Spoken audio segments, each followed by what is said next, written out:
Hello, everyone. Welcome to Bridging School and Home through Shared Tools.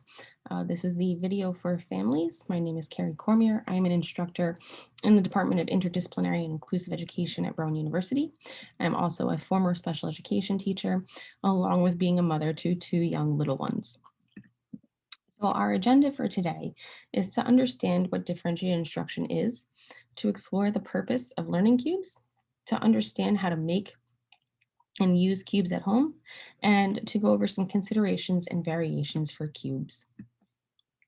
So beginning with differentiated instruction and inclusion, our main goal is to build a supportive community both in and out of school. And so turning to inclusion helps us to understand how to do this. So Norman Kuntz defines inclusive education as the valuing of diversity within the human community. When inclusive education is fully embraced, we abandon the idea that children have to become quote unquote normal in order to contribute to the world. We begin to look beyond typical ways of becoming valued members of the community, and in doing so, begin to realize the achievable goal of providing children with an authentic sense of belonging. So really making sure that our students are valued and that they belong to whatever community it is that they are part of. And so within schools, differentiated instruction helps support this goal of inclusion because it allows for a student centered approach that appreciates and values diverse ways of knowing and doing. It allows for adaptations and accommodations in the general education setting. And it also allows for a climate that celebrates and honors students' ways of being in the world. So it recognizes that there is no one right or wrong way to do something. And it honors that in our classrooms. So, how to think of differentiated instruction? As a special education teacher, and even now as a mom, I often find myself turning to metaphors to help promote understanding, both for myself and for my students and my children. And so Carolyn Tomlinson, who writes quite frequently about differentiated instruction, she compares it to conducting an orchestra, right, where the teacher is the conductor, but every student is playing a different instrument. And those different instruments are going to require a different skill set. How I play a violin is going to be very different from how I play a trumpet, but both are valuable instruments in the orchestra.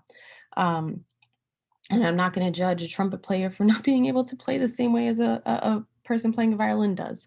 And I'm going to appreciate their differences, right? Because their differences bring us together into the song and the sound and into the music. And so it is an approach and a metaphor for helping teachers to understand their classrooms, right? Students are going to be playing different instruments. They're going to have different learning skills and styles and needs, and that's okay. It's not a question of if the students can make the music, but rather how they can make music.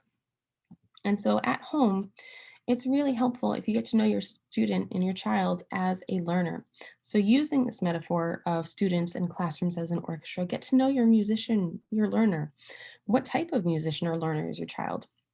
What are their needs? How can you help them practice their skills to make their music stronger? And knowing their likes, their preferences, their styles, that will help you both better advocate for their needs in the classroom. And remembering there's no wrong way to learn, just there's no wrong way to make music. So, one way to help your students and help your students' teachers, sorry, your child's teachers, um, understand this concept is to use learning cubes. And you can use them both at home and in school. And these are some of the cubes that we're going to be talking about in the next couple of slides here. So, how the cubes help your children. It's a Goldilocks approach to learning, right? Where it's finding materials that are not too hard, that are not too easy, that are just right for your students. It's providing them with choice and with options because we know from research that choice and options help increase engagement. May not always be successful. You know, I know that I've given my daughter a choice of dinner and then I give her what she asked for and she refuses it. But again, that autonomy, right? That skill of making a choice is crucial. Um, so theoretically, if students have a say in what they'll do, they'll be more willing to do it. And we see this through cubes and through differentiated instruction. And so cubes can also be adjusted according to a student's readiness levels. So some students might have high support needs in a particular area or low support needs. And again, moving away from labeling students as just high, middle, or low, we recognize that students can be all of those labels at different times and at different points in the day or with different activities. And so cubes allow for students to all learn the same ideas in a way that works for them, right? Again, going back to that orchestra metaphor, I can play a song just as well as another person, but my instrument will mean that I play that song a little differently. So, how to use cubes at home? You can use them to help pick the genres of books. I know that my children and I often get into this rut where we're reading the same stories over and over again. That'll help students understand genre and understand that there are different books about different topics and different materials. And so you can use cubes to help you select what to read. You can also use cubes to kind of help you guide your discussion of books. I know I'm often at a loss of like, oh, well, what do I ask my child, about what they read? And so cubes can be a discussion starter for you. You can ask your child's teacher for questions to incorporate into the cube based on what they're working in school, and you can support that learning at home. You can also make your own questions to help your child talk through the story. Um, you can also use cubes to help children to continue to work on whatever skills they are particularly working on, be it character analysis or identifying the conflict while they're watching some videos or shows. Um, I know that during this pandemic, we have made Friday nights our picnic dinners where, I just put a blanket on the rug and we pick a movie to watch together because let's face it, we're all checked out at the end of the week. Um, you can bring cubes into that space and use it as a discussion guide as you pick a family movie that you're going to watch together, right? So that way students, sorry, children are understanding that as they're watching a movie, they can be using the same skills that they're practicing while they're reading a book. And it can also help keep kids occupied while still practicing key skills. You can make it into a game to engage children so that they're still learning while they're having fun at home. So some variations for cubes. You can coordinate with your teachers. What are they working on in school? And then working on it at home can help strengthen their ability to transfer skills between contexts. It helps create a common language. The terms that they're using in school can be the same terms that you're using at home. At home, maybe I'm saying, well, what's the problem in the story? But in school, they're saying, well, what's the conflict in the story? And it's helping students solidify and cement those concepts by using that skill and using that language in two different settings. And you can also make your own cubes at home and use them at home and then bring them into the school and bring them to your child's teacher and say, hey, we're working on this at home and it seems successful. Let's try it in the classroom. There's also many other uses for cubes in the home.